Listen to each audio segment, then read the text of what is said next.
Hello everyone, and welcome to the Jeffrey Epstein Show. I'm your host, Bobbycapucci, and this is a morning update. Today we have another article from Bradley Edwards as he leads us up to the release of his book, which comes out March 31st. And the name of that book is Relentless Pursuit. Well, leading up to that, he's released a few excerpts from it, and the first two we read were from the Daily Mail, and this new one that we're going to read today is from the Daily Beast. The headline, Epstein claimed Harvey Weinstein tried to assault one of his girls. Author Bradley J. Edwards. Jeffrey Epstein and Harvey Weinstein were chummy until the disgraced movie mogul allegedly berated one of Epstein's favorite girls for rejecting his advances, according to an upcoming book by attorney Bradley J. Edwards, who has spent 12 years representing Epstein survivors. In the following excerpt from his new book, Relentless Pursuit, with Brittany Henderson, to be published by Gallery Books, a division of Simon & Schuster, Edwards tells how model scout and Epstein pal Jean Luc Brunel first related the falling out between the two wealthy predators. Sounds like we have quite the story ahead of us here, huh, folks? Now, we all knew that Jeffrey Epstein and Harvey Weinstein hung out with the same people and they ran in the same circles, but there really hasn't been much coming out in regards to how close they were, or, if they were more friendly than just people who rub shoulders. And again, this is why it's so important to have somebody like Bradley Edwards speaking out, because this is someone who has an intimate knowledge of everything that went on, stuff that you and I would have no idea about, right? This is a guy that was on the front line, involved in everything. Involved for 12 years trying to get justice for these survivors. And not only was he doing it in the courtroom, this man was doing it outside of the courtroom as well, doing everything in his power to try and bring these people down. And now, with this new book coming out, it's going to give us an even closer look at what was going on. So it's very good to hear from a guy like Bradley Edwards, and it's definitely very informative when he speaks out and talks to us about this case, because it's one thing to get, your information second or third hand. It's a whole nother ball of wax to get it from somebody that was directly involved. On May 2nd, 2016, true to his word, Jean-Luc Brunel showed up at the Boys Schiller Flexner office in New York. He did so on one condition, that I would not be there. He explained before he arrived that he did not like me. He somehow blamed me for the fact that he had skipped out on his original deposition. His reason for disliking me wasn't very logical, but this was his condition, so I lived with it. Jean-Luc Brunel is one of the silent participants in this, one of the people that doesn't get nowhere near enough publicity, just like the Core Four. For some reason, this guy is flying low under the radar. This guy should be talked about on a regular basis in the legacy media, but we don't hear anything about him at all. Nothing.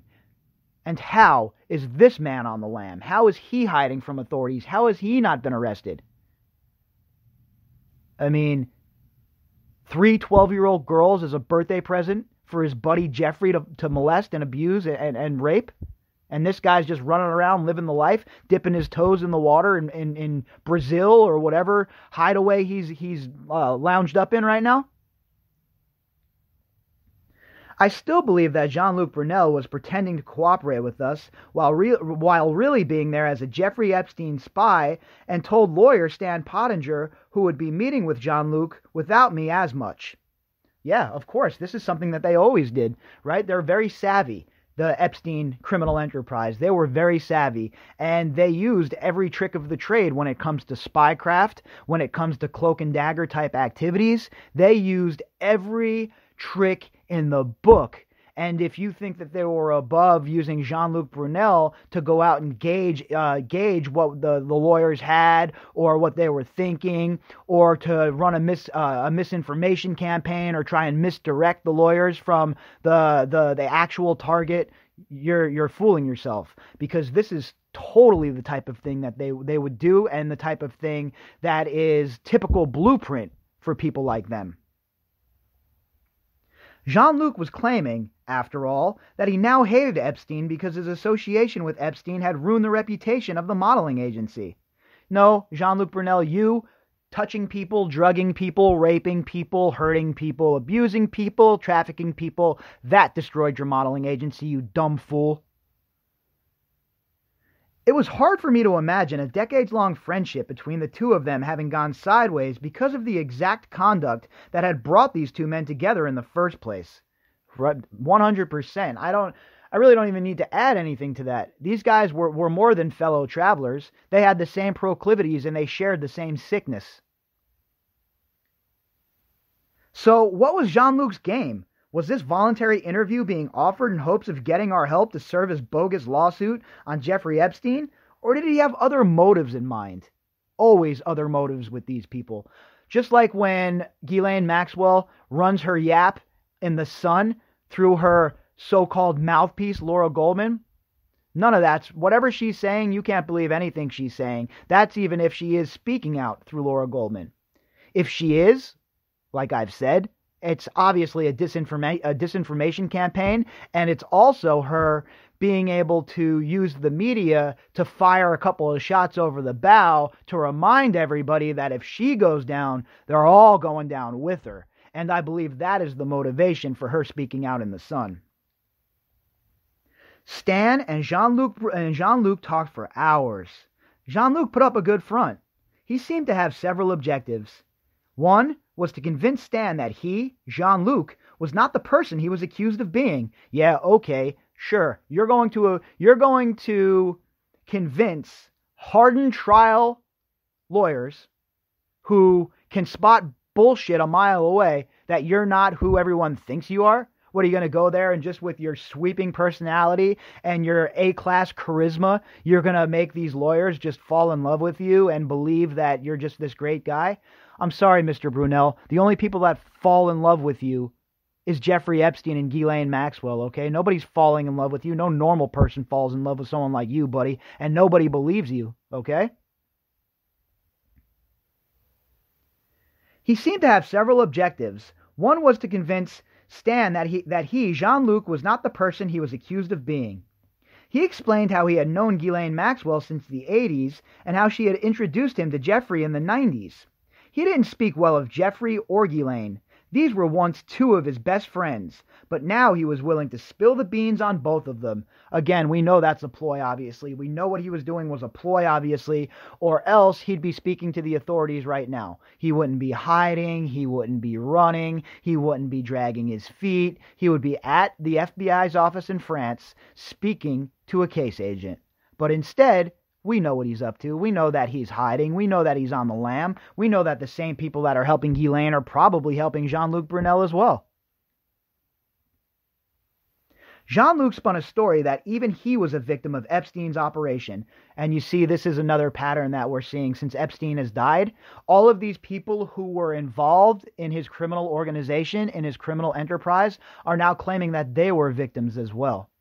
And it's gross on its face, it's disgusting, and it's disturbing, and it's highly offensive to these survivors.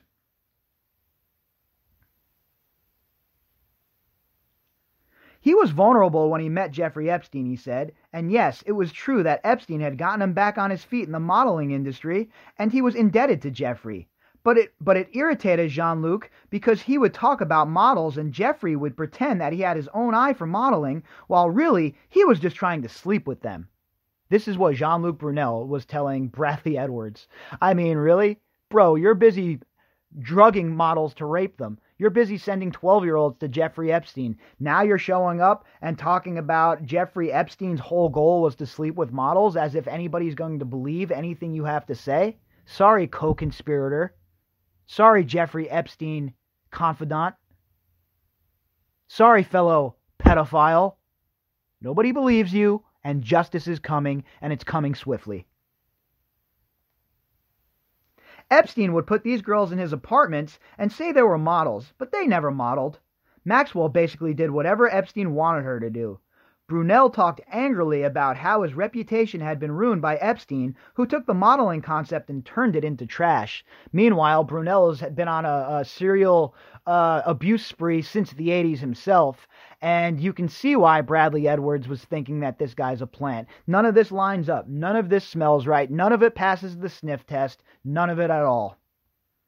Jean-Luc did seem to remember having met Virginia Roberts, and certainly he knew the names of many of the people whom Epstein lent his girls to for sex.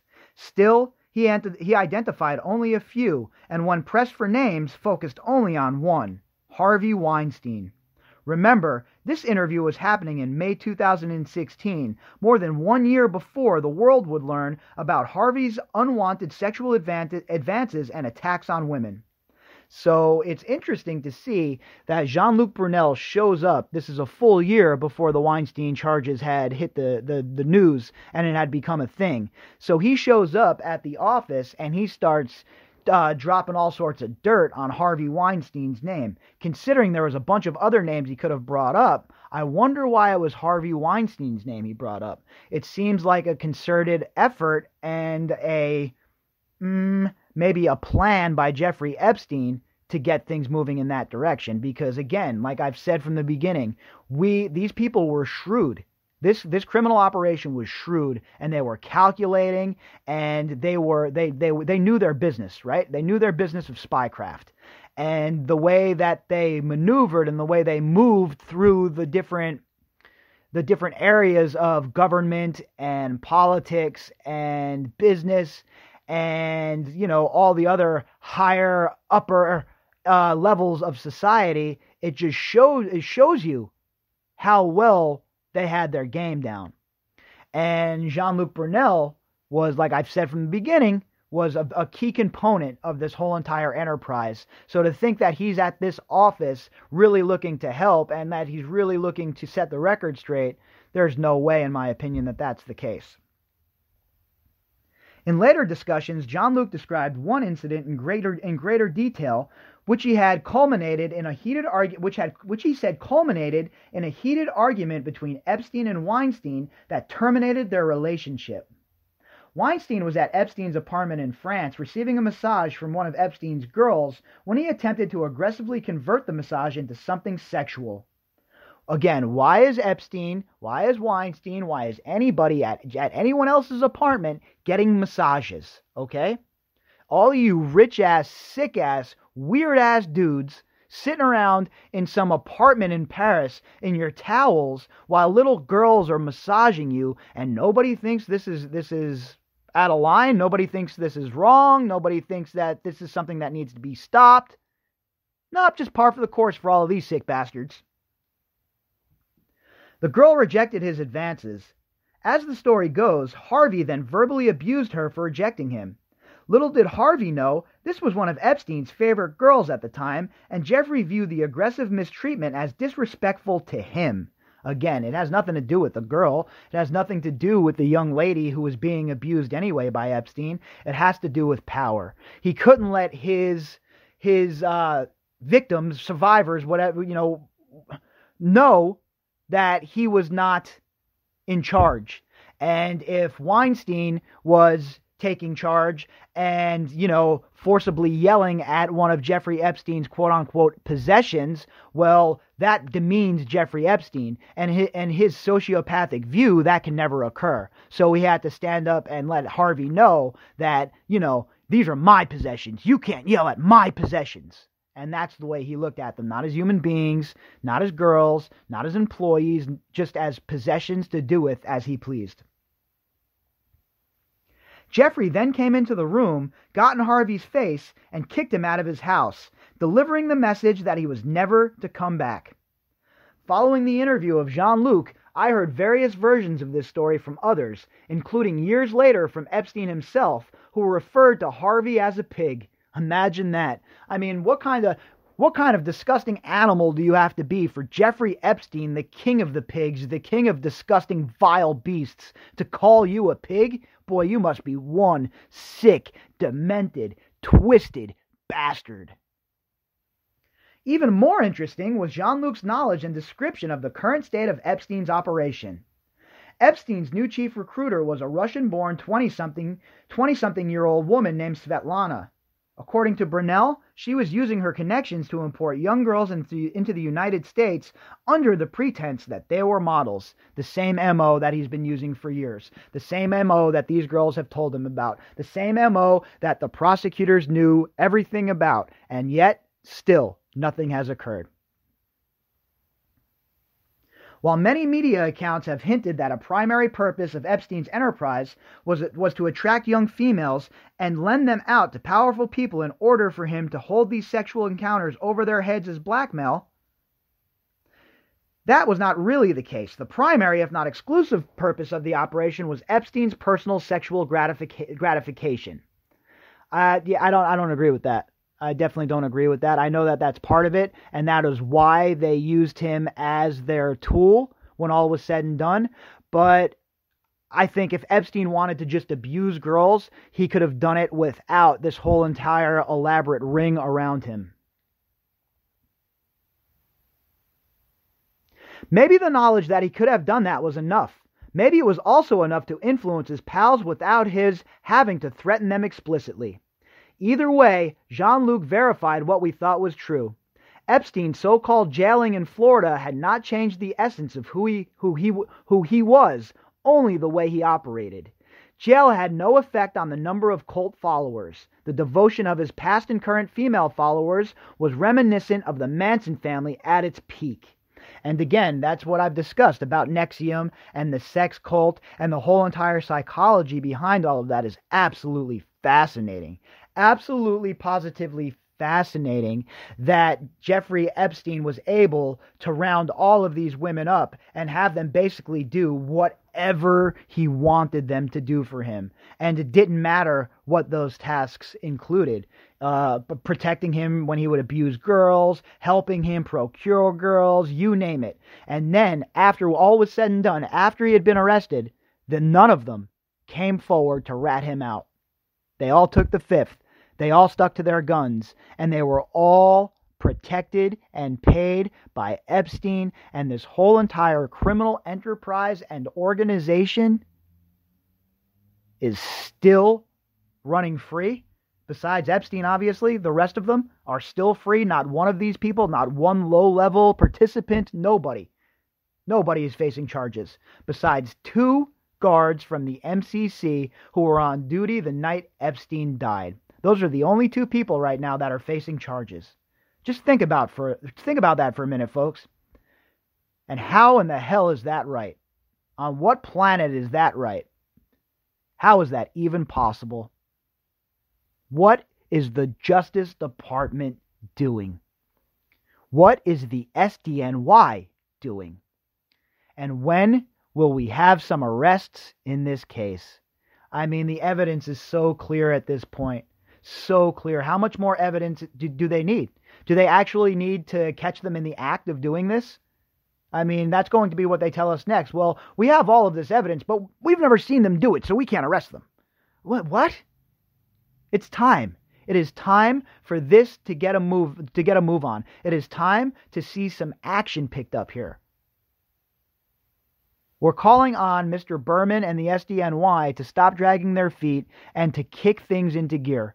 We need some tangible action in this case. And that's just the way it is. There's no other alternative at this point. There's no going back. There's no putting this back into Pandora's box. It's out there now for everybody to see. And the only way that this will ever not be a black eye for the Justice Department is if they start moving their feet, they start kicking in doors, they start dropping RICO charges on people, and they start moving towards justice. All right, everybody, if you'd like to contact me, you can do that at bobbycapucci@protonmail.com. That's bobbycapucci@protonmail.com. You can also find me on Twitter at BOBBY_CAPUCCI.